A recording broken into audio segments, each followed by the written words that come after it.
Amis de la plume et du papier, bonjour. CP 2026, les résultats, 253 742 candidats sur 281 405 composants admis au premier diplôme collégien. Le COUFO est en tête des performances. Le mono a reculé. La session des malades démarre ce lundi matin. La manchette du matin de ce lundi 29 juin 2026 est exhaustive. Décryptage info conclu. Un taux de réussite de 90,17%. Nouveau record pour le Bénin, apprécie Décryptage Info. Avec 90,17%, l'école béninoise confirme son ascension, opine la boussole. Seulement, le département du Mono reste à la traîne depuis 10 ans sans être le dernier, relève le meilleur. Chers amis du bout des ondes, Décryptage info à ses yeux à la Marina, gouvernance du président Romuald Wadaï. Un mois après son investiture, le nouveau président imprime son rythme à l'action publique entre méthode, célérité dans la décision et première réforme à force portée. Le nouveau président s'attache à transformer son contrat de gouvernance en réalité tangible, observe Décryptage info. Défis sociaux du nouveau régime, le chômage des jeunes, un dossier brûlant de Wadaï, signale l'opinion aujourd'hui. Matin libre est focalisé sur l'ouverture de la frontière entre le Bénin et le Niger. Le journal souhaite des conditions où l'urgence des conceptions. Chers amis de la plume et du papier, désignation des conseillers locaux, chefs de village et chefs de quartier, des acteurs politiques impatients. La Sénat, la Commission électorale nationale autonome s'active. Impact Afrique, qui fait de cette information sa manchette, écrit ce que le code n'a pas dit. PDM. Janvier Yawede boucle une phase réussie. L'emblème du jour relate à Djougou, le ministre de la décentralisation et de la gouvernance locale a présidé la clôture de la troisième phase du programme de développement des infrastructures économiques et marchandes. Une étape marquée par un bilan satisfaisant, rapporte l'emblème du jour. Le coopérant, le Bénin, conforte sa place parmi les partenaires privilégiés de la Banque ouest-africaine de développement. Une enveloppe de 344,6 milliards de francs CFA pour 11 projets structurants au Bénin, se réjouit le Canard.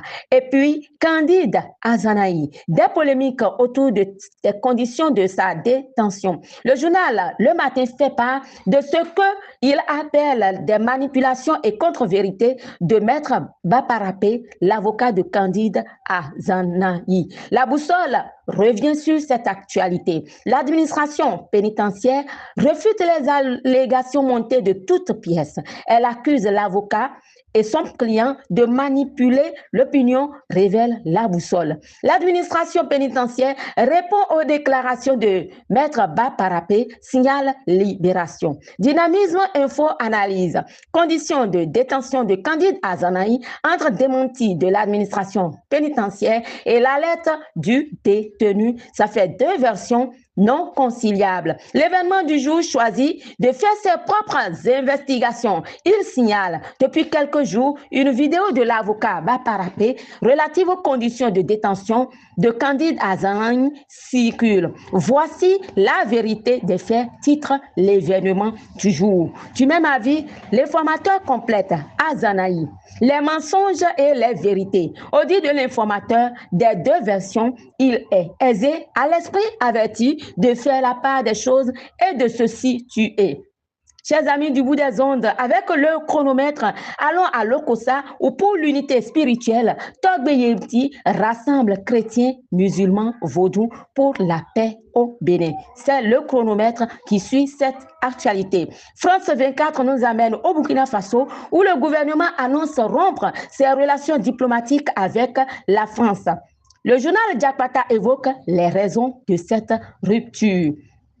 À Paris, il y a une canicule. Le Parisien, 50 degrés Celsius, un jour dans l'Hexagone, est-ce vraiment possible? S'interroge le Parisien qui constate c'est l'un des records qui n'a jamais été battu lors de la canicule de cette semaine, celui de la température la plus élevée.